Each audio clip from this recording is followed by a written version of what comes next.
salaam gars yi balaa maa commencé bëggoon naa leen avertir ñaari affaire première bi sama karaw dafa jaxasoo loolu tax ma sol di te deuxième bi mooy fii du comme histoire en wolof chaîne bii nii nduroowul ak histoire en wolof fii maa fi moom sama kër la doole mu imposer histoire jinne chaque jour non dinaa fi raconter façon histoire bu ne comme par exemple bateau de Joola bu war a génn normalement semaine prochaine tamit dinaa essayer concept yu bees waaye bu leen tiit chaque semaine di ngeen am 2 vidéos histoire yu doy waar dama koy def comme genre benn série bu muy tuddee HYDSM loolu mooy signifier histoire yu doy waar Sénégal bii mu épisode 1 bi à chaque fois damay raconter histoire abonné yu ma envoyé si Instagram maa ngi espérer peut-être dinañ dem ay épisode 200 et quelque pour wax leen dëgg bu fekkee ni vues yi bëri na moom dina envisager peut-être def ñetti histoire par semaine pour mu dox yéen ñëpp xam ngeen li ngeen war a def aimé leen vidéo bi ngeen partager surtout ngeen abonné wu léegi nag benn affaire rek laa di wax bu fekkee da ngeen tiit bu la seetaan vidéo bi ok première histoire benn abonné moo ko envoyé si Instagram wante du moom moo ko dund histoire bi magam bu jigéen la dal du tax histoire bi ragallu ndaxte mën na dal ku nekk muy man wala yéen Nabou dafa tux ak jëkkëram ci benn appartement fële ca Dakar appartement bi dafa yaatu rafet calme lépp comme nu ko bëggee wante problème bi mooy jëkkër ji day tukki lu bëri ndax liggéeyam looloo tax lu gën a bëri Nabou day wét ci kër gi xam naa ne yéen a ngi sentir histoire baa ngi ñëw problème yee ngi démarré guddi yu njëkk ya lépp a jaar yoon waaye ci saa si mu commencé di dégg ay bruit yu jóge ci plafond bi ay tànk nit yuy daw ay fauteuil yuy diri yenn saay sax ba ci télé bu foor bu ëpp mel ni dëkkandoom boobu nekk ci kaw dafa njaboot ay xale yu dëgër boobu au début Nabou affaire ay ree la ko doon def mu naan waa ji xanaa équipe nationale la jur xale yi dëgër nañ boobu de ñaanu ma yàlla am doom yu mel ni wante instant yooyu noonu Nabou lu mu xamuloon quelque temps après bruit yi dañuy dem ba gën a fort ba affaire yi ëppi lox Nabou nag mu dem ba affaire yi mënatu ko muñ bruit yi du ñu arrêté mënatul nelaw chaque guddi mu tàmbaliwaat noonu la si dëkkee ay semaine benn guddi mu tas mu ne lii moom foog mu dagg mënatul continuer ci la tekkee fitam mu yéeg ci kaw pour dem wax ak waa ji ndaxte affaire yi ëpp na loxo mënatul continuer Nabou nee na bu mu yéegee ba egg ci étage boobu mu commencé di ressentir benn affaire bu bizarre ndaxte c'était la première fois mu yéeg ci étage bi depuis bu mu fa dëkkee ba léegi musu fa yéeg wante lu gën a doy waar mooy bu mu doxee ba egg si buntu appartement bi bruit yu mu doon dégg ñëpp a dagg comme si ñu nekk ci biir xam nañu moo ngi fa Nabou ci la tekkee fitam mu fëgg wante kenn tontuwul mu fëggaat moment yooyu noonu rek la sentir ni loke bi mu yëngatu ci la arrière xool buntu bi rek buntu bi ci la xawee tijjeeku mu am ku fa nekk mais ci biir dafa lëndëm trop Nabou mënul gis waa ji instant yooyu noonu Nabou taxaw quelques secondes mu xaw hésité ci la waxee ni xam naa ni dafa guddi nga baal ma waaye guddi yu bëri ngi nii ngay def bruit ba mënatuma nelaw mën nga ko wàññi s'il te plaît bu mu waxee loolu ku nekk si ginnaaw buntu bi tontu ko mu ngi taxaw rek instant yooyu noonu Nabou kii tàng ci la ko gën a jàppee rek waa ji ci la ko tontee waaw ok dégg naa la bi mu waxee loolu automatiquement mu tëjaat buntu bi comme si waa ji daa doon làkkatu Nabou ko gisu ko benn yoon Nabou instant yooyu noonu xaw a choqué ci la tourné di wàccaat rek ci la xalaatee si boppam mu ne waa ji xaw na bizarre de ba si yàgg mu ne sama yoon nekku si tànk defaatu benn bruit rek baax na Nabou nee na pour la première fois guddi soos noonu la nelaw normalement te déggul benn bruit moment yooyu noonu Nabou foog na ni jeex na du déggati benn bruit jàpp na ni waa appartement boobu comprendre nañ dañ koy déranger mais malheureusement Nabou pour yow man maay raconter histoire bi mënul jeexee nii day yomb trop man moom bi ma wax jàmm looloo tax jour yi si topp affaire yi day gën a bon bruit yi day gën a empirer ay tànk yuy daw ay xale yuy yuux ay toogukaay yuy diri yenn saay sax ñuy fëgg plafond bi Nabou nee na instant yooyu noonu wër na ko à 100% gars yi nekk ci kaw ñoo ko tey dañ koy déranger intentionnellement waaye nee na moment boobu noonu am na benn détail bu ko déranger yenn saay bu tëddee ba di waaj a nelaw day dégg ay baat yu koy woo te baat yooyu noonu comme si ci biir appartement am lañ nekk ay bés après Nabou nelawatul guddi yi passé yëpp ci la jugee dem boole gardien kër gi dati jàpp na ni clamé na waa appartement bi te daa mel ni heure yi ñoom ñooy tey li ñuy def bu fa eggee automatiquement mu expliquer lépp gardien bi histoire bi nu mu demee A ba Z wante bu mu ko waxee gardien bi taxaw rek jaaxaloog moom comme si dafa tiit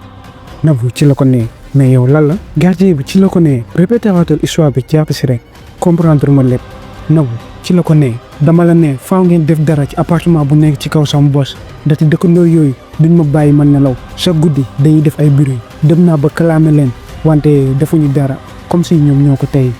Gardien bi ci la ko xoolee jaaxaloo moom mu ne dëkkandoo yi nekk ci kaw. Nabou ci la ko ne waaw appartement bu nekk sama kaw kay. Gardien bi ci la taxawee tiitaange feeñ ci kanam bi ci la ne mais madame appartement boobu kenn dëkku fa. Nabou bu mu déggee kàddu yooyu ci la ko tiitaange jàppee mu ne mais yow looy wax nii instant yi noonu daa foogoon ni gardien bi day foo. Nabou laaj ko mu ne loo bëgg wax amul dara wax naa ak moom %. Gardien bi ne ko mënul nekk ndaxte yaay borom kër gi moo fa dëkkoon te faatu na depuis at bee passé instant yooyu noonu ay bagages rek ñoo nekk ci biir appartement boobu. mun naa la waatal nga ak sama diggante ak yàlla kenn dëkku fa faatu. ci la ko tonte automatiquement mu ne bu fekkee ne kenn dëkku fa kaa ñu ànd nga tëjji ko mu xool ndaxte forcément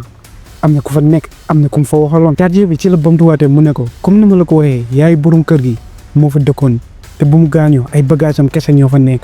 caabi bi borom kër gi moo ko yor te daa dem voyage. bu mu déggee loolu tin na loolu ci la demee yoonam wante mënul gëm ba léegi gardien bi li mu ko wax ndaxte bu mu demee ci appartement bi am na ko tijji ba mu wax ak moom. Nabou dafa yaakaar ne gardien bi waxul dëgg waaye guddi yi si toog mbir yi dem ba ëppi lox bi mu demee bay 2 heures du matin muy jéem a nelaw xumbaay bi tàmbaliwaat ay tànk yu diis yu daw ci kaw appartement bi jékki saay rek bruit bi di dem di gën a jege si comme si affaire buy daw bi dugg na ci biir appartement Nabou ci la jugee mu toog ci lal bi xolam di tëf-tëfi mu xool côté bu lëndëm bi rek Nabou ci la gisee benn jëmb bu ñuul du fa nekk affaire bi jaaxaloog moom di ko xool. Nabou ci la ne ku nekk foofu dara waaye mu dégg ci noppam comme si am na ku koy dee maa ngi jégalu ci buntu bi. Nabou instant yii noonu tiit na wante affaire bi mu ngi dem di continuer di répéter ci noppam maa ngi jégalu wax yooyu noonu amul benn sens. ci la jugee mu daw génn appartement bi. heureusement pour moom am na benn xarit bu dëkk ci même bâtiment bi ndaxte bu ñu fàtte ni 2 heures du matin la yeewu bu ñu fëggee gars yi tijji ba ñu gis ko ñu gis ni dafa tiit tellement que ci lañ ko dugalee. depuis guddi soosu noonu Nabou tegaatul tàng ci appartement bi ndaxte après loolu dafa dem kër yaayam xaar ba jëkkëram ñëwaat bu mu ñëwaatee ñu déménager ci saa si. ba léegi sax rakam abonné ba mu envoyé histoire bi nee na Nabou nangatul wax ci jaar-jaar boobu comme si bu ci delluwaatee day gisaat lu mu jot a dund te lu gën a doy waar mooy Nabou depuis jour boobu noonu la commencé di daanu rab muy am ay crise dafa mel ni mu nekkoon ci kaw appartement boobu nangu ko bàyyi ba léegi nii mu ngi koy toog. ok gars yi histoire bi nag nekk histoire bu doy waar te nu mu jeexee neenti na ma loolu wante benn affaire lañ mën ñaan Nabou mu tane. léegi nag j'espère que yéen ñii ñëpp di seetaan vidéo bi comprendre ngeen boo leen déggee biir yoo leen xamul daw leen bu leen nekk foofu noonu sax di créer di xalaat non daw leen man moom su ma déggee benn affaire daw naa loo tax seen histoire dama mës a dal. léegi nag gars yi balaa ñoo dem ci deuxième histoire bi bàyyi la ma présenter sama sponsor Café Touba bi moo tax ma mën a raconter histoire yi bàyyi 2 heures 3 heures du matin heure yi ba heure moo jot 1 heure du matin maa ngi fii di raconter ces histoire moo gën ngeen aimé ngeen abonné wu.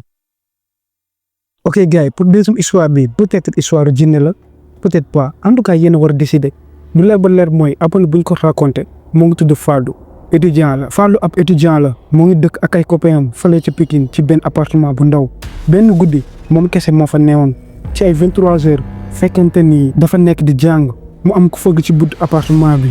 toog Fallou instant yooyu noonu xamul kan la ci la laajee kooku wante kenn tontuwul wante ku nekk ci buntu bi mooy ko ne di fëgg Fallou ci la meree pour dem wax ak moom wante bu mu doxee ba egg ci côté buntu bi rek ci la comme si benn xelam ne ko saa yi taxawal bu tijji buntu bi. en général gars yi en général par instinct laay waxee seen xel bu leen joxee dara wala seen xalaat andi leen benn affaire suivre leen seen instinct ngir ñu yàlla xam naa lu ma leen wax par expérience lay wax yéen ndaxte raconté na histoire yi dul jeex te à chaque fois même affaire bi la seen xel da leen jox dara ñu def ko ñu gis affaire yi. Fallou ci la taxawee lu yàgg mu xaw a hésité moment yooyu xelam dalatul Fallou nee na ba si yàgg rek Fallou nee na dafa yàgg seetaan film horreur te en plus day suivre seen histoire en wolof looloo tax xelam dalatul ay scène ñoom ñëw si bopp bi gën nañ ko tiital ci la Fallou laajaatee waa ji kooku kan la rek ci la déggee baatu ko góor aji ci la ne sa dëkkandoo la maa ngi jégalu ci li ma la sonal si heure yi wante dama am jafe-jafe ndox est-ce que mun nga ma abal benn show Fallou nee na bu mu déggee loolu instant yooyu noonu ci la ne boppam dafa dof tapet la ndaxte lii du dara dëkkandoo moo ñëw ndox baa manqué di ko àbb ndaxte bâtiment bi à chaque fois ndox yéeg heure yooyu bâtiment bi day manqué ndox heure yooyu Fallou ci la xalaataatee lu yàgg rek mujjee tijji buntu bi mu ko tijjee ci kanamam am na xale bu góor gu taxaw ci ndëndëm gi gisu bu baax kanam bi gars yi yéen a ngi fàttaliku pour mu histoire ndongu bi buntu bi lëndëm waaye gisul kanam waa ji en tout cas comprendre détails yi ñu ko ne bien vrai que xàmmeewu ko Fallou ci la tourné dugg ci douche bi andil ko siwo ndox mu fees dell waa ji jël ci la ko ne jërëjëf dinaa dellu si d'ici 5 minutes ma andi wàlla sa siwo Fallou ci la ko ne waa ok waaye nee na balaa ma tëj buntu bi pour dellu ci biir rek ci la amee benn sentiment bu bizarre bu mu mënta expliquer Fallou nee na ci la yëndoo xool waa ji mu ngi dox rek mais ci la remarqué benn détail bu garaaw waa ji tànku nen la def instant yii noonu Fallou neen peut-être la waa ji dafa yàkkamti woon rek loolu tax solul dàll ci la dëjee buntu bi dugg ci biir ay waxtu weesu na ba léegi waa ji dellu siwul Fallou ci la ne dafa yaakaar ni daa fàtte rek waaye ci ay boor 2 heures du matin fekkante ni Fallou commencé na lal pour waa ji tëdd moment yu ne exactement ci la déggee ni am na ku fëgg ci buntu bi toog rek nee na ci la déggee am na ku ne man la tijjil buntu bi comment ça tijjil buntu bi te malade 2 heures du matin nga naan tijjil buntu bi bu mu déggee loolu xamee na kan la nette nekkul keneen ku dul waa ji ñëwoon àbbu si woon ndox bi Fallou ci la commencé avancé mu jege si buntu bi fekkente ni am na espace bu ndaw boo leen xamante ni boo si yëndoo mën nga gis ku nekk ci ginnaaw Fallou ci la sëggee commencé di yëndu si pax bi wante bi mu sëggee rek jiitaanga ci la jàppee ndaxte bëtu nit la fa gis waa ji nekk si ginnaaw moo ngi yëndu moom tamit ñoom ñaar bu ñu gisantee rek waa ji commencé di xëcc loxo bi naan tijjil di yuuxu ak doole Fallou daal di tiit mu dellu ci ginnaaw ndànk waaye waa ji muy xëcc buntu bi ak doole Fallou ci la dawee mu dugg si biir néegam mu croisé buntu bi mbaaju comment ça daw dugg si ndéeg bi mbaaju yow tamit Fallou yow jéemoo dara yow jéemoo dara. jomaay tamit yow jéemoo dara yow tamit jomaay yow jéemoo dara yow jomaay lañ la teg suñu réew mi. mais bu fa nekkee loolu yëpp taxul xelam dal ay minutes après déggatul benn bruit Fallou ci la tijjee bu néeg bi mu génn waaye bu mu tegee tànk bi si biti automatiquement waa ji nekk si ginnaaw commencé di xëcc buntu bi di ko këdd ndekete ba léegi mu ngi fa taxaw Fallou tiit mu dem jël téléphone am daal di woo benn nijaayam bu dëkk si côté yooyu nen bu mu paree woote boo waxee nijaay ji rek raccroché téléphone bi bruit bi arrêté comme si waa ji dégg na ko ba daw quelques minutes après Fallou neen ci la déggee nijaayam di ko woo si ginnaaw buntu bi mais moment yooyu moo ngi hésité ndaxte est-ce que du waa ji moo jël baatu nijaay bi pour jëm ko iri Fallou xaw a hésité tuuti waaye mu mujjee tijji buntu bi rek ci la gisee ni nijaayam ànd ak yeneen ñaari nit. fii nag dama jox benn détail bu amul solo Fallou neen bu mu tijjee ba gis nijaay bi ak yeneen ñaari nit yi ci la gisee mu yor yat si loxo bi xam naa ni lu dee tàndu yàlla bu baax. Fallou nee na ci leen expliqué histoire bi yëpp nijaay ji ak yeneen ñaari nit yi ñoom ñëpp ñu xool bâtiment bi yëpp gisuñu kenn guddi soosu Fallou nee na nelawul nijaay bi sax fa la fanaan bàyyi fajar mu dem yoonam bi ay bës fekkante ni ñu bokkal néeg bi ñëwaat nañ Fallou nee na ci leen expliqué lu ko dal ci guddi si yëpp ñaari xatam bu mu bokkal appartement bi ñu dégg histoire Fallou bi ñu tiit ñu ne est-ce que dara dalu la Fallou nee na dara dalu ma wante siwo bu ñu jëndoon waa ji yóbbaale na ko rek kenn si ñoom mu ne ban siwo xanaa du siwo bu nekk si douche bi instant yi léegi rek laa ko gis Fallou bu mu déggee loolu mu jaaxle loolu la ñuy jugee ñoom ñetti ñëpp ñu dem si salle de bain bi buñ fa àggee Fallou ci la gisee soo bi mu tegu fa comme si mosu fa jugee Fallou ci la tourné ci xaritam yi mu wàññi mu ne billaahi siwo bi neew fi woon wante am na benn détail bu garaaw bu ñu remarqué bu ñu avancé ñu xool ci biir siwo bi ñu fekk fa ay dàllu carax yu bees tàkk yu ñu àmbale ci biir mbuus Fallou ak xaritam yi instant yooyu noonu comprendre nañ ndeti Fallou expliqué woon na leen waa ji soloon daal yi tànku ne la def instant yooyu noonu rek ñoom ñett ñëpp ñu comprendre ndekete waa ji du nit Fallou nee na ñoom ci la ñuy jëlee siwo bi ak dàll yëpp ambale ko dem tëmbal ko si biir mbalit bi après histoire boobu Fallou nee na affaire bi jàpp ko tellement que dafa mujj feebar jour si toog après nee na ci lañ expliqué que ni depuis jour boobu la gëj a tijji buntu si boppam nit bu fëggee sax day nekk keneen na ko dem tijji Fallou pour wax la dëgg duma la wax dara ndaxte bu nekkoon moom buntu si boppam laa dul laal mais bon bref histoire bi nekk na histoire bu doy waar xaw ma nag yéen yan jàngat ngeen si mun jëlee man moom jëlee ma si dara à part bàyyi leen tijji buntu yi bàyyi leen tijji buntu guddi. déjà yéen il faut ngeen comprendre que man tapet laa ak histoire yi ngeen may raconter nii yëpp bàyyi naa tijji buntu guddi saa yi nit bi fëgg sax ma ne ñëwal ba suba naaj bi bu génnee suba mooy dàkk.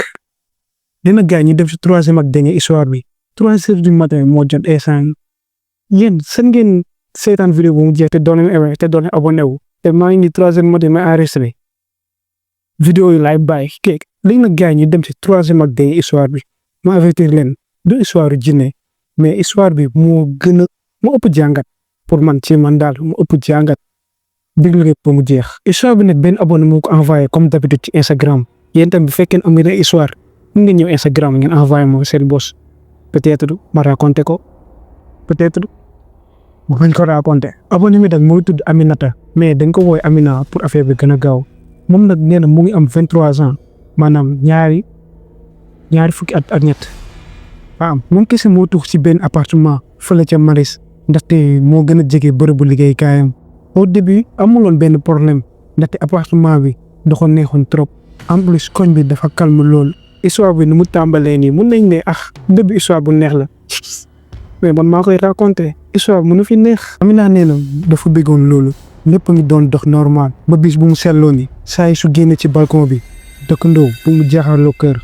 waa ji da koy fixé. nee na à chaque fois bu génnee waa ji da koy fixé di ko xool ba day mujj saa rus mu nuyu ko mais waa ji du ko tontu. au début bu mu tàmbalee dafa jàppoon ni peut-être coïncidence la day tourner dajeeg moom. en tout cas loolu la jàppoon